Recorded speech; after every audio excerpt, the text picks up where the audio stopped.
Will Walden worked as Boris Johnson's press secretary, and Catherine MacLeod was a special advisor to the former Chancellor Alistair Darling.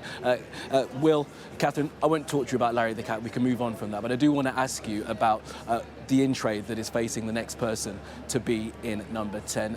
And Will, of course, you worked with Boris Johnson. I mean, how much do you think Liz Truss, if it is her, is going to govern in a Boris Johnson mould?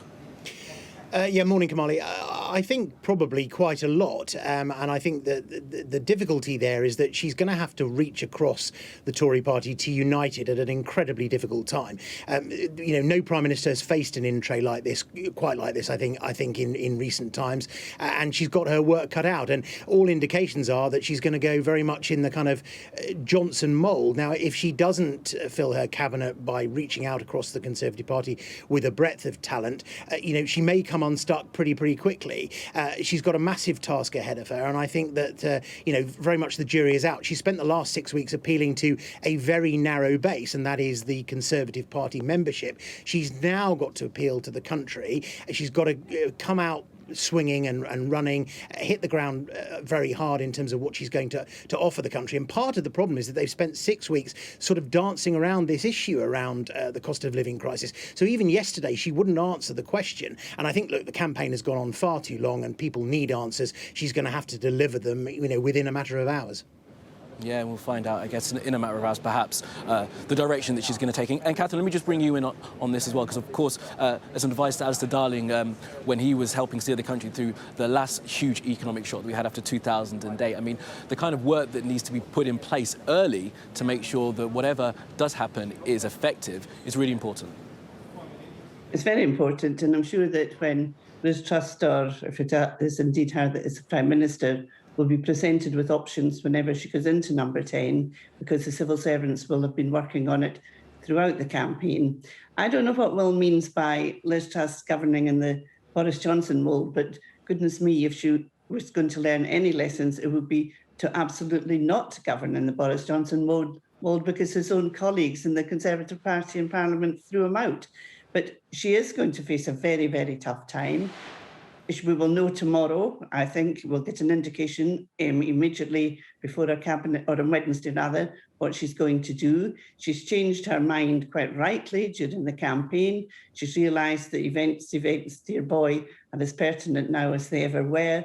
And instead of just only talking about tax cuts, as your correspondent said, she's now going to have to face up to how the country is going to deal with the crisis, which is probably pretty comparable to the financial crisis we faced in 2008.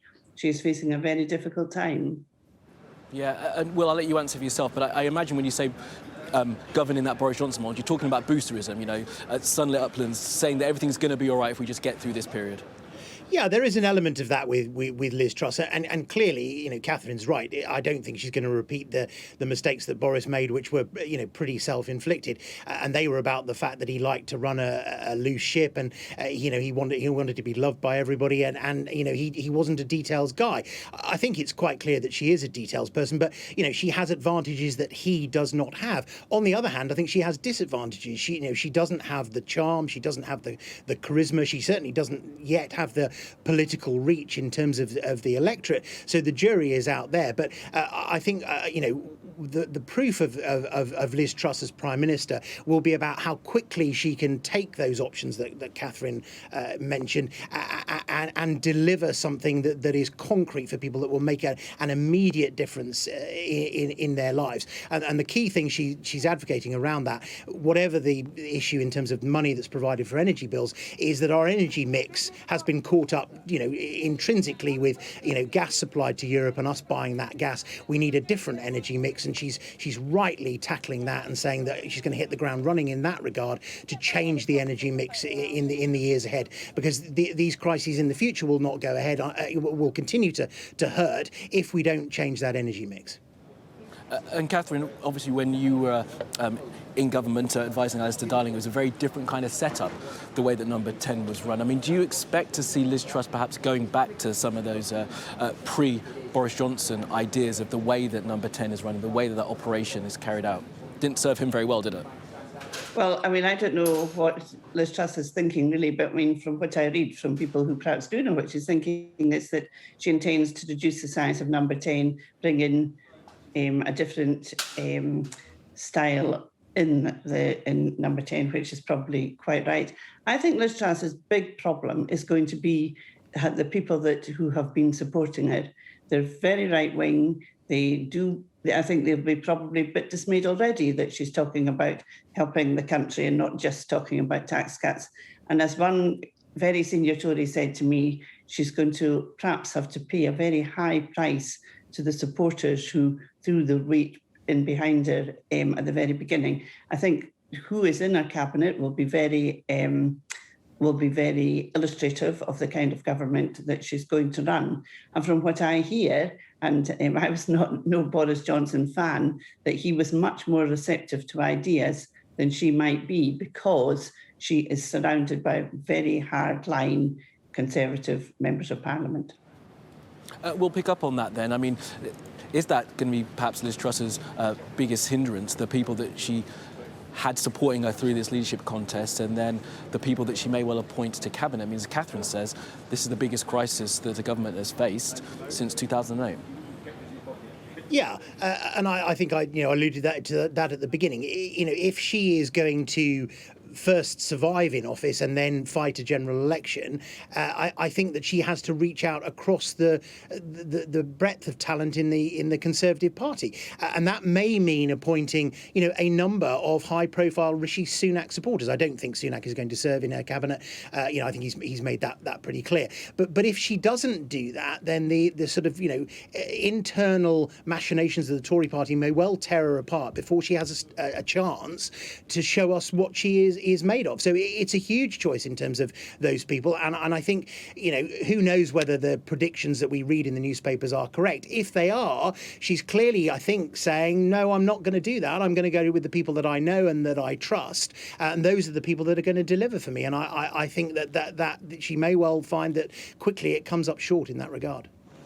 Yeah, and before we let you both go, I want to get a thought from you, Will, and give you final thought, Catherine, on Boris Johnson. I mean, what do we expect he is going to be like when he returns to the backbenches? He's pointedly not ruled out the fact that he might well try and run for leadership again in time to come. So, Will, you know the man. I mean, what's he going to be like as a backbencher? Yeah, Kamali, that's not going to happen. I'm pretty sure of that. I think it suits him to be able to float the idea that he's still around. I think this is a really bittersweet moment, and it's pretty bitter rather than sweet for Boris Johnson. Much of the last year, this stuff has been at his door. If he looks in his soul, he'll realise that it's he's contributed in the main to his own downfall. But he doesn't want to say that because that trashes the legacy, and the legacy is fundamentally about big headlines. It's about Ukraine. It's about the vaccine rollout. It's about the 80-seat majority. It's about getting Brexit done. He will be seen as one of the most consequential prime ministers of the last 50 years. I've no doubt about that. But consequential isn't necessarily successful. And I think that what will happen is that Boris may well prove a bit of a thorn in the side of the new leader, and the Tory party for the next 18 months. I don't expect that he'll stand in 2024, and I think he'll go off and make a lot of money as a columnist and an author, in years to come. Thank you for that, Will. And Catherine, final thought to you then. Do you agree with much of that? Do you think that Boris Johnson will have it within himself to sit quietly on the backbenches?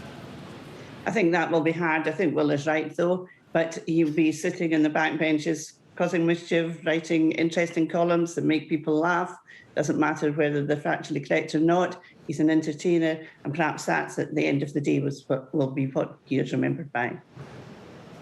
OK, Catherine McLeod, former Special Advisor to Alistair Darling, and Will Walden, Special Advisor to Boris Johnson previously. Thank you both this morning. We're going to find out in a couple hours' time who is going to be the person replacing Boris Johnson in number 10. Thank you for this morning.